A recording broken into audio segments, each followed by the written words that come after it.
নমস্কার বন্ধুরা, আমি শুভদীপ তোমাদের স্বাগত জানাই আমার ইউটিউব চ্যানেল জ্ঞান মার্গে।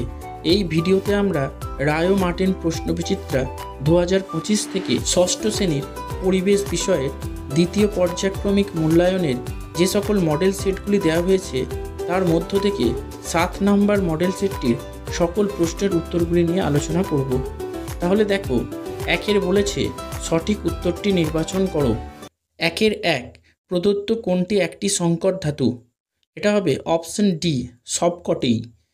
একের 2, 1 লিটার সমান, এটা হবে অপশন এ, 1 ঘন ডেসিমিটার। একের 3, শিলা গঠনকারী প্রধান উপাদান হলো, এটা হবে অপশন এ, খনিজ। একের 4, খাদ্য পিরামিডের শীর্ষে থাকে, এটা হবে অপশন ডি, প্রগৌণ খাদক। একের 5, বায়ু কেবলমাত্র, এটা হবে অপশন ডি, সব দিকেই চাপ দেয়। একের 6, কোনো বস্তুর উপরিতলের পরিমাপ যে রাশি দিয়ে প্রকাশ করা হয় তা হলো, এটা হবে অপশন সি, ক্ষেত্রফল। একের 7, পাললিক শিলা হলো, এটা হবে অপশন ডি, বেলে পাথর। একের 8, হাততালি দেওয়ার সময় কোন শক্তি শব্দ শক্তিতে রূপান্তরিত হয়? এটা হবে অপশন সি, যান্ত্রিক শক্তি। একের 9, যে শিলা রূপান্তরিত হয়ে মার্বেল পাথর তৈরি হয় সেটি হলো, এটা হবে অপশন এ, চুনা পাথর। একের 10, গতিশীল গ্যাসের ক্ষেত্রে যে স্থানে বেগ বেশি সেই স্থানে গ্যাসের চাপ, এটা হবে অপশন বি, কম। এরপর 2 দাগের বলেছে নিচের প্রশ্নগুলির সংক্ষিপ্ত উত্তর দাও। 2-এর 1, শূন্যস্থান পূরণ করো। পৃথিবীর উপরের পিঠের অংশটা ড্যাশ ও ড্যাশ শিলা দিয়ে তৈরি। উত্তর হবে মাটি ও শক্ত শিলা। 2-এর 2, অতি সূক্ষ্ম অক্সানোমিটারে বৃদ্ধির স্কেলটা ড্যাশ মিটারে অংশাঙ্কিত থাকে। উত্তর হবে মাইক্রো। 2-এর 3, জলবিদ্যুৎ শক্তি তৈরির মূল ভূমিকা কে পালন করে? উত্তর হবে সূর্য। 2-এর 4, 3টি প্রাথমিক রাশি উল্লেখ করো। উত্তর হবে দৈর্ঘ্য, ভর ও সময়। 2-এর 5, কত পাস্কালে 1 কিলো পাস্কাল হয়? উত্তর হবে 1000। 2-এর 6, পিউমিস পাথরে অনেক ছিদ্র দেখা যায় কেন? উত্তর হবে উত্তপ্ত ম্যাগমার উপর ফেনার মতো অংশ তাড়াতাড়ি জমে পিউমিস শিলার সৃষ্টি হয়। এই ফেনা থেকে দ্রবীভূত গ্যাস বের হবার জন্য ছিদ্রগুলি সৃষ্টি হয় বলে এই শিলাতে অনেক ছিদ্র দেখা যায়। এরপর 2-এর 7 বলেছে উদ্ভিদের বৃদ্ধি পরিমাপ করা হয় কোন যন্ত্র দিয়ে? উত্তর হবে অক্সানোমিটার। 2-এর 8, খাদ্য শৃঙ্খলটির ফাঁকা জায়গাটি পূরণ করো। ধান, ইঁদুর, ড্যাশ, বাজ পাখি। উত্তর হবে সাপ।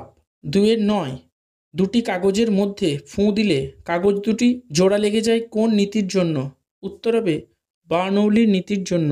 এরপর 3-এর দাগের বলেছে 2-1টি বাক্যে উত্তর দাও। 3-এর 1, বাতাস ছাড়া কয়লাকে বেশি উষ্ণতায় গরম করলে কি কি উপাদান পাওয়া যায়?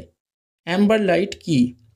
উত্তর হবে বাতাস ছাড়া কয়লাকে বেশি উষ্ণতায় গরম করলে কোক কয়লা, কোল গ্যাস, আলকাতরা, অ্যামোনিয়া গ্যাস, বেনজিন ও টলুইন পাওয়া যায়। রজনের মধ্যে পতঙ্গের দেহ আটকে পড়লে যে জীবাশ্মের সৃষ্টি হয় তাকে অ্যাম্বার লাইট বলে। এরপর 3-এর 2 বলেছে পাললিক শিলায় স্তর দেখা যায় কেন? লাভা কাকে বলে? উত্তর হবে সাগর, মহাসাগর, হ্রদ ইত্যাদি তলদেশে সুদীর্ঘ কাল ধরে স্তরে স্তরে পলি সঞ্চিত হয়ে ভূগর্ভস্থ তাপ ও প্রবল চাপের কারণে পাললিক শিলার সৃষ্টি হওয়াতে এই শিলায় স্তর গড়ে উঠতে দেখা যায়। ভূগর্ভস্থ উত্তপ্ত ও তরল ম্যাগমা কোনো দুর্বল শিলার ফাটল দিয়ে কিংবা আগ্নেয়গিরির জ্বালামুখ দিয়ে বেরিয়ে এসে ভূপৃষ্ঠের উপরে প্রবাহিত হলে তাকে লাভা বলে। এরপর 3-এর 3 বলেছে পেট্রোলিয়াম শোধন করা অত্যন্ত প্রয়োজনীয় কাজ কেন?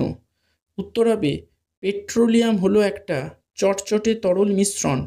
এতে বহু রকমের যৌগ, জল, মাটি ইত্যাদি মিশে থাকার কারণে সরাসরি জ্বালানি হিসেবে ব্যবহার করা সম্ভব হয় না।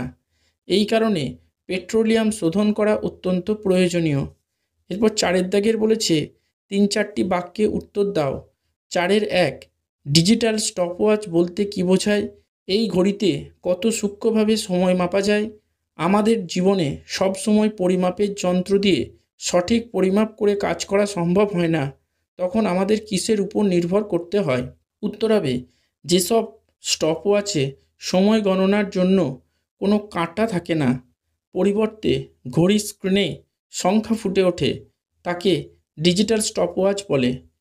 এই ঘড়িতে 0.01 সেকেন্ড অর্থাৎ 1 সেকেন্ডের 100 ভাগের 1 ভাগ সময়কে সূক্ষ্মভাবে মাপা যায়। পরিমাপের সময় যন্ত্র দিয়ে সঠিকভাবে পরিমাপ করে কাজ করা সম্ভব না হলে আমাদের অনুমানের উপর নির্ভর করতে হয়। এরপর 4-2 বলেছে 150 নিউটন মানের বল 15 পাস্কাল চাপ উৎপন্ন করে। ওই বলের ক্রিয়াশীল অঞ্চলের ক্ষেত্রফল কত? 1 গ্লাস জলের আয়তন তুমি কিসের সাহায্যে পরিমাপ করবে? উত্তর হবে, ক্রিয়াশীল অঞ্চলের ক্ষেত্রফল সমান বল বাই চাপ, অর্থাৎ 150/15 সমান হবে 10 বর্গমিটার। 1 গ্লাস জলের আয়তন পরিমাপ করব মাপনী চোঙের সাহায্যে। এরপর 4-3 বলেছে লিন্ডম্যানের 10% সূত্রটি লেখো। এক ট্রফিক লেভেল থেকে অন্য ট্রফিক লেভেলে শক্তি স্থানান্তরের সময় শক্তির অপচয় হয় কেন? উত্তর হবে, প্রতিটি পুষ্টি স্তরে বা ট্রফিক লেভেলে গৃহীত শক্তির প্রায় 10% ওই পুষ্টি স্তরের জীবেদের দেহ গঠনের কাজে লাগে, যা পরবর্তী পুষ্টি স্তরের জীবেরা গ্রহণ করতে পারে। এক ট্রফিক লেভেলের অন্তর্গত জীবেদের শারীরবৃত্তীয় ও দৈহিক পরিশ্রম সম্পাদনের জন্য শক্তির ব্যয় হওয়াতে অন্য ট্রফিক লেভেলে শক্তি স্থানান্তরের সময় শক্তির অপচয় হয়। এরপর 4-4 বলেছে অনবীকরণযোগ্য শক্তির উৎস বলতে কী বোঝায়? উদাহরণ দাও।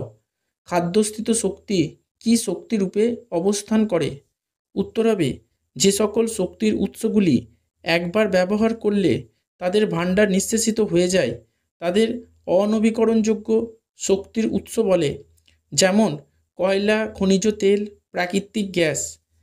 খাদ্যস্থিত শক্তি রাসায়নিক শক্তিরূপে আবদ্ধ থাকে। এরপর 4-5 বলেছে রেখাচিত্রের সাহায্যে একটি জলাভূমির খাদ্যজালের উদাহরণ দাও। তোমরা দেখো, এই ছবিতে দেখানো হয়েছে ফাইটোপ্লাঙ্কটন, তাকে খাদ্য হিসেবে গ্রহণ করছে জুপ্লাঙ্কটন এবং ছোট মাছ। আবার জুপ্লাঙ্কটনকেও সরাসরি ধরে খাচ্ছে ছোট মাছ। আবার ছোট মাছকে বড় মাছ যেমন ধরে খাচ্ছে, আবার বড় মাছ জুপ্লাঙ্কটনকেও খাদ্য হিসেবে গ্রহণ করছে। আবার সর্বোচ্চ খাদক এখানে রয়েছে বাজ পাখি, যেটি ছোট মাছ ও বড় মাছ উভয়কেই খাদ্য হিসেবে গ্রহণ করছে। এরপর 4-6 বলেছে আমরা যদি ফিতের স্কেল দিয়ে দৈর্ঘ্য না মেপে সবাই হাত দিয়ে দৈর্ঘ্য মাপতাম তাহলে কি হতো বলে তোমার মনে হয়? তোমার জানা এমন দুটি বিষয়ের নাম লেখো যা স্কেল দিয়ে মাপা যায়। উত্তর হবে, প্রত্যেক ব্যক্তির হাতের দৈর্ঘ্য সমান হয় না, তাই ফিতের স্কেল দিয়ে দৈর্ঘ্য পরিমাপের পরিবর্তে হাত দিয়ে দৈর্ঘ্য মাপা হলে সব ক্ষেত্রে সমান মাপ পাওয়া যেত না। স্কেল দিয়ে মাপা যায় বই খাতার দৈর্ঘ্য ও থার্মোমিটারের গায়ে পারস্তম্ভের উচ্চতা। 4-7 বলেছে এসআইতে চাপের একক কি? পেরেক, বঁটি ইত্যাদি যন্ত্র ধারালো হলে ব্যবহার করতে সুবিধা হয় কেন? উত্তর হবে, এসআইতে চাপের একক হলো নিউটন। পেরেক, বঁটি ইত্যাদি যন্ত্র ধারালো হলে অল্প বল প্রয়োগ করে বস্তুতে অনেকটা চাপ প্রযুক্ত করা যায়, ফলে অনায়াসে বস্তুগুলি কাটা যায়। এরপর লাইফ সায়েন্সের বলেছে 1-এর সঠিক উত্তরটি নির্বাচন করো। 1-1 হৃৎপিণ্ড থেকে যে নলের মাধ্যমে রক্ত সারা দেহে ছড়িয়ে পড়ে তার নাম হলো, এটা হবে অপশন বি, ধমনী। 1-2 ফুসফুসের ভেতরে উপস্থিত সবথেকে শেষের সূক্ষ্ম শ্বাসনালিকাকে বলে, এটা হবে অপশন এ, ব্রঙ্কিওল। 1-3 অস্থি ও পেশির সংযোগকারী অংশটি হলো, এটা হবে অপশন বি, টেন্ডন। এরপর 2-এর দাগের বলেছে শূন্যস্থান পূরণ করো। 2-1 পাকস্থলীর পেশি হলো ড্যাশ পেশি। উত্তর হবে আন্তর্যান্ত্রিয়। 2-2 ঠোঁটের কোণে ঘা ও জিভে ঘা ড্যাশের অভাবে হয়। উত্তর হবে ভিটামিন বি। এরপর 3-এর দাগের বলেছে 3-4টি বাক্যে উত্তর দাও। 1 তোমার দেহে জল ও খাবারের মধ্যে দিয়ে জীবাণু ঢুকলে জীবাণুকে মারার জন্য তোমার শরীরে কি কি ব্যবস্থা আছে? অচল অস্থিসন্ধি কোথায় দেখা যায়?